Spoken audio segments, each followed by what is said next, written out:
children, continuing with chapter 15, before we finish the last part of the chapter, I just want to discuss the question numbers. From question number 14 we have to discuss.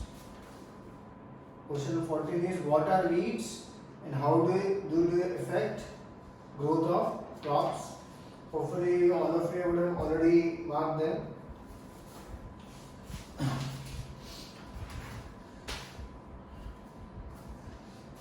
So we are on page number 208 now. Okay.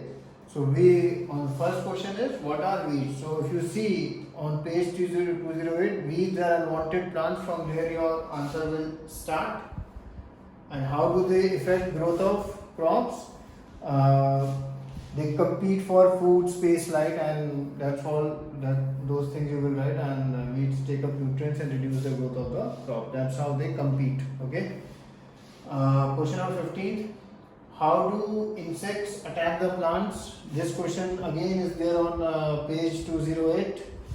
Generally, in the next paragraph only, generally insects pests attack the plants in 3 ways. Though that paragraph you have to write.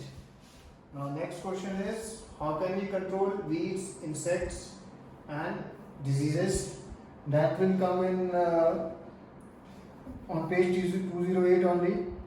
Weed control methods include, in that the answers will be there, and of course you can write about herbicides and fungicides also, insecticides for controlling the insects.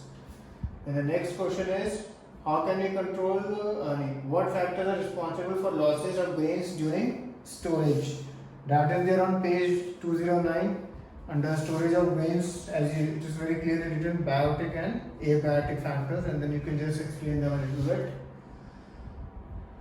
Explain the term animal husbandry. So, and that is there in the starting only. Animal husbandry is the scientific management of animal livestock. What are the 2 main purposes of cattle farming?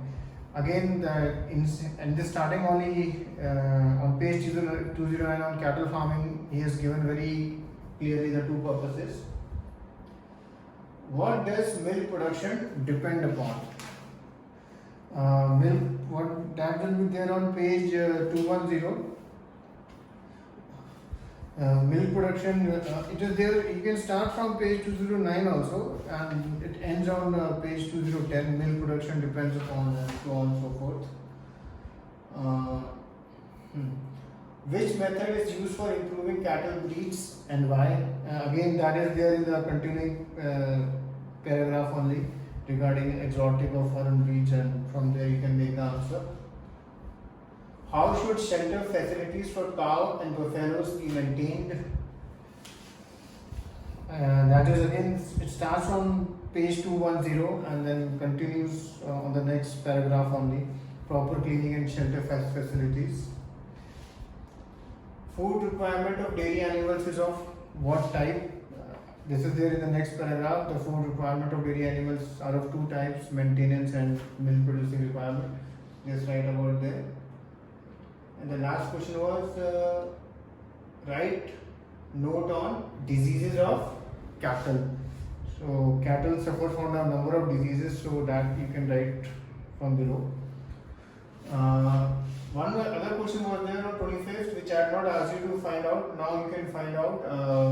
Write note on poultry farming and beekeeping, that you can write. And write note on egg and broiler production, that also you can search, and then we will discuss it in the next class.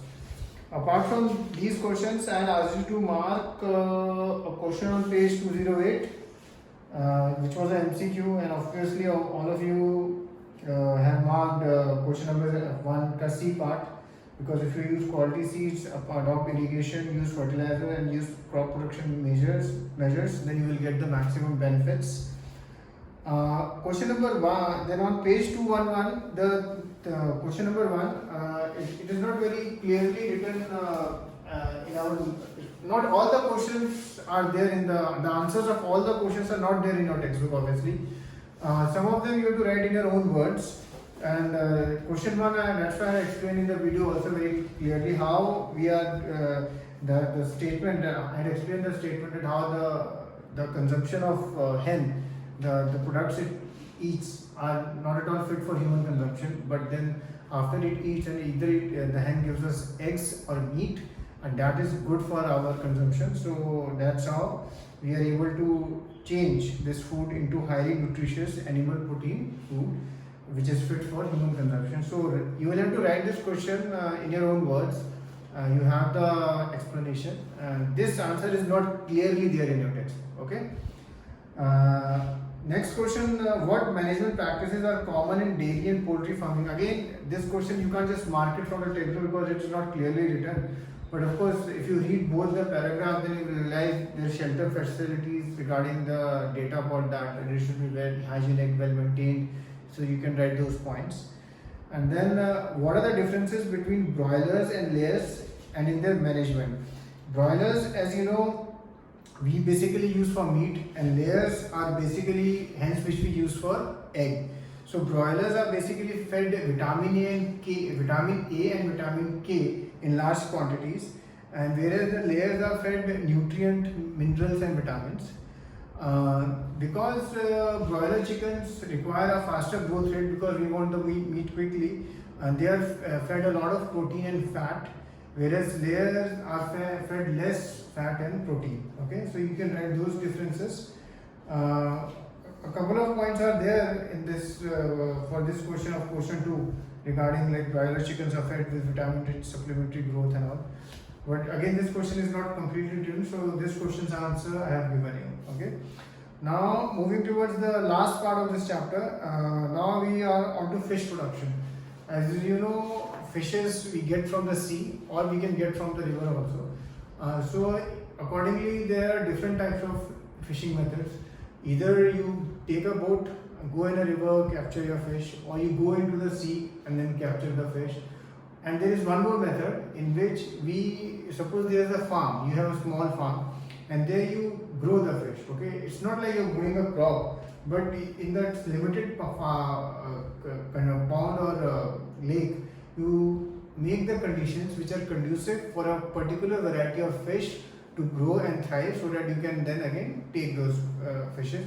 And that, in fact, for lobsters and many other types of sea creatures, we are using this facility so that lobster meat is very highly priced.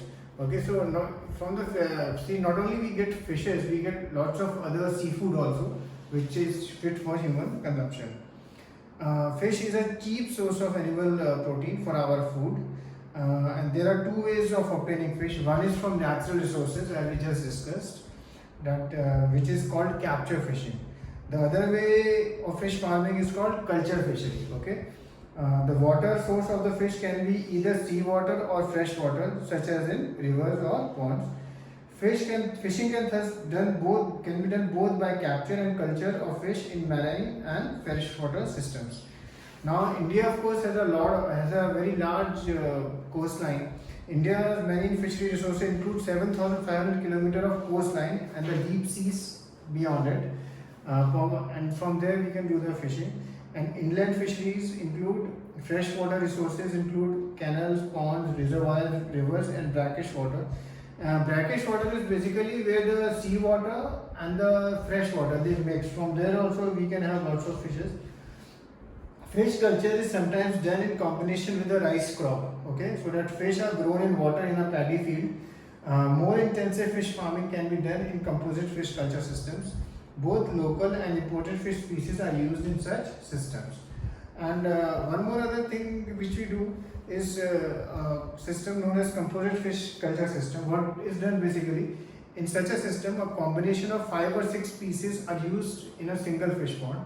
These species are selected so that they don't compete for food among them, having different types of food habits. Suppose you have a pond, you will keep 5 types of fish in that pond, and now the kind of food which they will eat will be different for each of them. So they won't compete with each other, and all 5 of them will grow, and then we can later on harvest them, take them.